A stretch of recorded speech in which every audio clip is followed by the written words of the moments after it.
అందరికీ నమస్కారం. కథాకథనం స్టోరీస్ ఆఫ్ ద సోల్ కి స్వాగతం. ముందుగా మా బుజ్జి ప్రేక్షకులకు బాలల దినోత్సవ శుభాకాంక్షలు. Happy children's day. Children's day November 14న పండిత్ జవహర్లాల్ నెహ్రూ పుట్టినరోజు సందర్భంగా జరుపుకుంటారు. నెహ్రూ మన స్వతంత్ర భారతదేశానికి మొదట ప్రధానమంత్రి. అతను పిల్లలంటే ఎంతో ప్రేమగా ఉండేవారు. అందుకే పిల్లలతన్ని చాచా నెహ్రూ అని పిలిచేవారు. పిల్లలు దేశానికి అత్యంత విలువైన సంపదని, సరైన విద్యా సంరక్షణతో వారు అద్భుతాలు సృష్టించగలరని అతను నమ్మేవారు. స్వతంత్రం తర్వాత పిల్లల విద్య ఇంకా సంక్షేమం కోసం అతను ఎన్నో విద్యా సంస్థలు స్థాపించారు. ఇంకా ఉచిత విద్య, ఆహారం వంటి సౌకర్యాలు కూడా కల్పించారు. అసలు 1959లో the United Nations General Assembly బాలల హక్కులు పరిరక్షణ ఇంకా సంక్షేమం గురించి అవగాహన కల్పించడం కోసం 20 నవంబర్న గ్లోబల్ చిల్డ్రన్స్ డేగా ప్రకటించింది.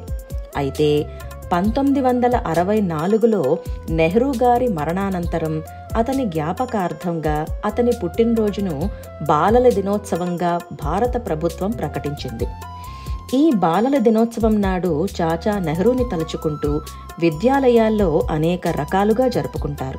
స్కూల్ యూనిఫామ్ కాకుండా మనకి నచ్చిన బట్టలు వేసుకోవడం దగ్గర నుండి ఆటలు, పాటలు, ఫ్యాన్సీ డ్రెస్ పోటీలు, కొన్ని విద్యాలయాల్లో అయితే అధ్యాపకులు ఆట పాట ప్రదర్శనలు కూడా ఇస్తారట.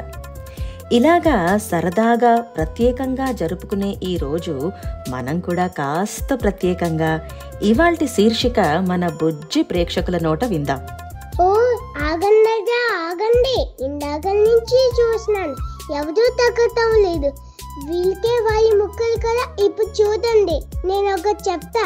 4 కలుచుకుంటే ఎవరు నన్ను తిట్టుకున్నారు, ఎవరు నన్ను తిట్టుకున్నారు అని అనుకుంటారు. అది పెట్టు. అందరికంటే మనమే గొప్ప అనుకోకూడదు. ఓయ్ ఆకలిగా ఉందా? నేటిపల్లి తింటావా? చాలా దయగా ఉంటాయి అని కిందకి విసిరేస్తుంది. ఓయ్ రాజన్, నా చిన్న దేహం నీకు ఆకలి తీరదు కదా. అబ్బా, ఈ బుజ్జి బుజ్జి మాటలు వింటుంటే పట్టలేనంత ఆనందంగా ఉన్నది. కథలు వినడమే కాదు, వాటిని గుర్తు పెట్టుకుని ముద్దు ముద్దుగా చెప్పినందుకు అందరికీ జేజేలు. కథలు చెప్పడం ఒక ఎత్తైతే చెప్పిన కథలు పిల్లల నోట వినడం మరొక ఎత్తు. ఈ చిన్ని ప్రయత్నం సఫలం చేసిన మా ప్రేక్షకులందరికీ మనస్ఫూర్తిగా ధన్యవాదాలు.